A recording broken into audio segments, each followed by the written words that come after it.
তো চলো বন্ধুরা, তোমাদের জন্য নতুন আবার সে ভাইরাল ভাইরাল নিউজ আমি টোটাল অল ওভার ইন্ডিয়া থেকে শুরু করে ওয়েস্ট বেঙ্গলের কোনায় কোনায় নিউজগুলো নিয়ে আসি তোমাদের জন্য। চলো আগে নিউজটা দেখে নি স করে একদম। সেই কারণে সিপিএমের কথা শোনেনি সরলদেব, রবীনবাবুরা আমাকে তারা প্রোটেকশন দিয়েছিল বাম আমলে। সমবায় মন্ত্রী ছিলেন সরলদেব, রবীন্দ্রনাথ ঘোষ উলবেড়িয়াতে। কন্টেক্ট কোঅপারেটিভ ব্যাংকে তো দীর্ঘদিন নির্বাচন হয়নি, আপনি শেষ পর্যন্ত সুপ্রিম কোর্টে গোটা রাজ্যে কোথায় ভোট করে না, কোথাও ভোট করে না। আর ভোট করলে লুট করে, যেমন মালদা ইআরডিবি লুট করেছে। ওদের স্পেশাল ক্যাটাগরির এক ধরনের লোক আছে, তাদেরকে দিয়ে লুট করে, সঙ্গে পুলিশ থাকে। রাজ্য জুড়ে যেভাবে ট্যাব কেলেঙ্কারি হচ্ছে, শুধু কি ট্যাব নাকি, কোথায় চুরি হচ্ছে না বলুন? মাইনরিটি স্কলারশিপের টাকা সিবিআই হচ্ছে, উত্তর দিনাজপুরে একাধিক এফআইআর হয়েছে। ট্যাবে আপনি পেয়েছেন, রূপশ্রীতে কার্ড ছাপিয়ে টাকা নিয়ে চলে যাচ্ছে, মরেনি সমবাতির টাকা নিয়ে চলে যাচ্ছে। একটা স্কিম পাবেন না যেখানে এই রাজ্যে দুর্নীতি এবং চিটিংবাজি হচ্ছে না। আর অফিসাররা এর সঙ্গে যুক্ত, কারণ তারা মনে করেন মুখ্যমন্ত্রী চোর, তার পরিবার চোর, ওরা কোটি কোটি ঝাড়ছে, কিছু হচ্ছে না, আমরাও কিছু ঝাড়ি। ঝাড়ার কম্পিটিশান চলছে।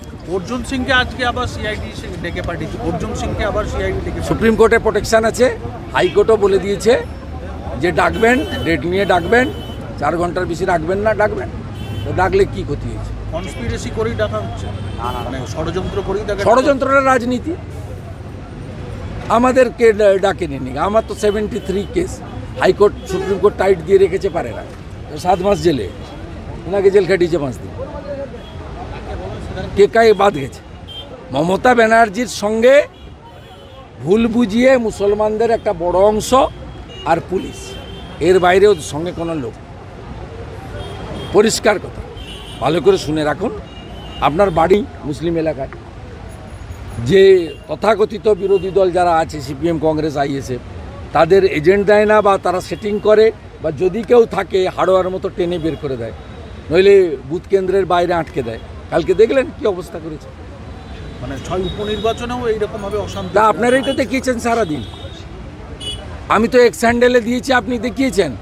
সিতাইতে বাড়ি বাড়ি গিয়ে বলছে ভোট দিতে যাবেন না, আমি তো প্রমাণ দিয়েছি। আপনার রিপোর্টার অমিতাভ রথ, তাকে এসপি ধৃতিমান, একটা নোংরা পুলিশ, নিকৃষ্টতম পুলিশ। এই পুলিশটা আপনার অমিতাভ রথকে ফোন করেছেন, ও স্বীকার করবে কিনা আমি জানি না, আমার কাছে তথ্য আছে। ধমক দিচ্ছে এই বিপি আনন্দের লোককে। নয়নদের বাড়িতে কেন ছবি দেখিয়েছে? নয়নদের বাড়িতে পুলিশ সরিয়ে নেওয়ার পরে সেক্টর অফিসারকে গিয়ে রিপোর্ট করিয়েছে। আরেকটা দালাল আরিজ আফতাব, মমতার একটা চাকর, পেরোলে থাকে, সিও হয়ে আছে, গোটা নষ্টের মূলে ওই লোকটা। ও 31শে ডিসেম্বর বিদায় নিবে, তারপরে আসল নির্বাচন হবে। মুহূর্তের জন্য আপনারা পুরো ভিডিওটা অবশ্যই দেখুন, না হলে কিন্তু আপনারা পস্তাবেন যে আমাদের ওয়েস্ট বেঙ্গল গিয়ে হচ্ছেটা কি অ্যাকচুয়ালি পলিটিক্যাল। সিআইডির তলবে যাচ্ছে, একটা মিথ্যা মামলা করে 2020 সাল থেকে আমাকে হ্যারাসমেন্ট করার চেষ্টা করছে। এখন পশ্চিমবাংলার অবস্থা কি হয়ে গেছে? পশ্চিমবাংলা যারা তৃণমূলের বিরোধিতা করবে, মমতা ব্যানার্জির বিরুদ্ধে কথা বলবে, অভিষেক ব্যানার্জি কৈলা ভাইপোর বিরুদ্ধে কথা বলবে, তাদেরকে টার্গেট করে করে মিথ্যা মামলা ফাঁসানো হয়।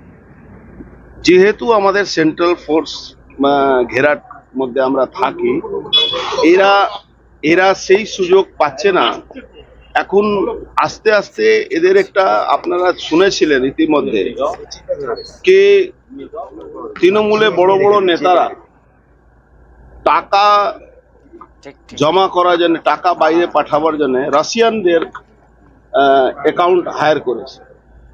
যেরকম এখন আপনি দেখছেন ছেলেদের অ্যাকাউন্ট হ্যাক করে টিচাররা অন্য জায়গায় অন্য অ্যাকাউন্টে ট্রান্সফার করে দিচ্ছে, সেরকম রাশিয়ানদের একটা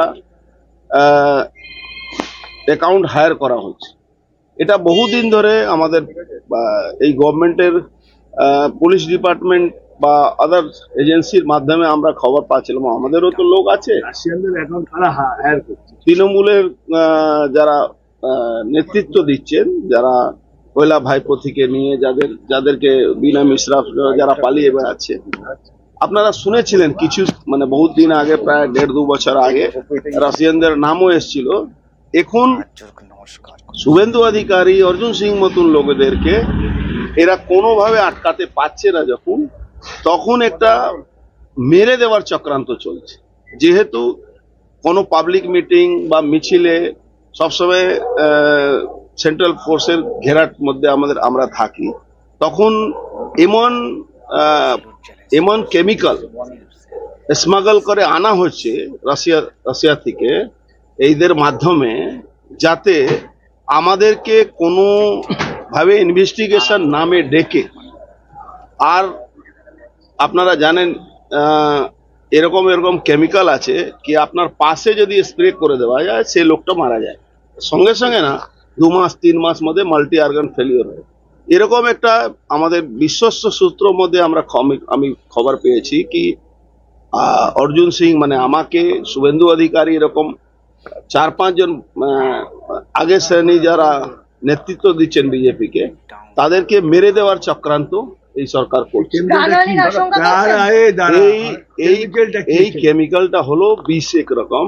আজকে আপনার শরীরে শুধু টাচ হয়ে যাবে, ধরুন আপনাকে কোথাও চেয়ারে বসালো, ওই বা টেবিলে আপনার হাত পড়লো, যদি ওখানে লাগানো থাকে ওই কেমিক্যালটা, যদি আপনার শরীরে টাচ হয়ে যাবে, তাহলে ওই 6 মাস 3 মাস পরে আপনার মাল্টি অর্গান ফেলিওর হবে, আপনি মারা যাবেন। মানে 6 মাস 3 মাস পরে অ্যাকশন শুরু হবে? 6 মাস 3 মাসের মধ্যে, মানে এর অ্যাকশন 3 মাসের আগে বোঝা যাবে না। এই ধরনের একটা বড় চক্রান্ত আমার শুভেন্দু অধিকারী আরো 4-5 জনের নাম আছে, তাদেরকে করার এদের একটা প্ল্যান চলছে, যাতে 2026-এ ইলেকশনে আবার এরা ভোটে জিতে পারে। এইটা সিআইডি হোক বা অন্য এজেন্সি যেখানে ডেকে এসটিএফ, আপনারা জানেন ইতিমধ্যে বাংলাদেশের জঙ্গিদের সঙ্গে কত যোগ আছে আমাদের পশ্চিমবাংলা সরকারের, সে নানা রকম একটা ব্যবস্থা চলছে। একটা বড় ধরনের ঘটনা, ধরুন আজকে যদি কেউ মেরে দেয় তখন কি হয়, সঙ্গে সঙ্গে মিডিয়াতে আসে, কিন্তু যদি কারো শরীরে মাল্টি অর্গান ফেলিওর হয়ে যায় তখন তো আপনি তার উপরে প্রশ্ন চিহ্ন করতে পারেন না। এই ধরনের আশঙ্কার জন্য আমরা হাইকোর্টে দ্বারস্থ হয়েছিলাম। হাইকোর্ট বলেছে 4 ঘন্টা আপনাকে যেতে হবে, তার জন্য আজকে আমি ওখানে যাচ্ছি। কিন্তু আমি একদম আশঙ্কা আমার সবসময় মনে আছে, আমার জন্য, শুভেন্দু অধিকারীর জন্য, আরো 4-5 জনের জন্য, কি এরা কোনো না কোনো ভাবে, আপনি বলুন 4 বছর ধরে কোনো হেলদোল ছিল না, হঠাৎ 4 বছর পরে 4 কোটি টাকা নাকি আমি দুর্নীতি করেছি। আরে 400, 500, 1000 কোটি টাকা বললে একটা আমারও মান সম্মান থাকতো। 4 কোটি টাকার দুর্নীতির জন্য অর্জুন সিংকে ডাকা হচ্ছে, যে অর্জুন সিং এর অ্যাসোসিয়েটস 10 কোটি টাকা মাসে আমাদের লেবার পেমেন্ট আছে, সে অর্জুন সিংকে 4 কোটি টাকা দুর্নীতির জন্য ডাকা হচ্ছে। তার মানে কি সামথিং রং বিহাইন্ড দ্য বার। আটপাড়া মিউনিসিপ্যালিটিতে নাকি আমি 4 কোটি টাকা দুর্নীতি করেছি। এই ধরনের একটা মিথ্যা আরোপ লাগিয়ে এই সাজিশটা একটা করার আমার মনে আসছে কি এরকম একটা হতে পারে। তার জন্য আমি হাইকোর্টের দ্বারস্থ হয়েছি। হাইকোর্ট একটা নির্দেশ দিয়েছে, যেতে হবে। কিন্তু আমি আপনাদের মাধ্যমে, কেন গণতন্ত্রের চতুর্থ স্তম্ভ হলো মিডিয়া, আপনাদেরকে আমি বলে যাচ্ছি, যদি 6 মাসের মধ্যে আমার যদি কোনো মাল্টি অর্গান ফেলিওর হয়, তার জন্য আগাম বলছি এই সরকার, এই মুখ্যমন্ত্রী, সিআইডি ডিপার্টমেন্ট দায়ী থাকবে। দাদা আপনি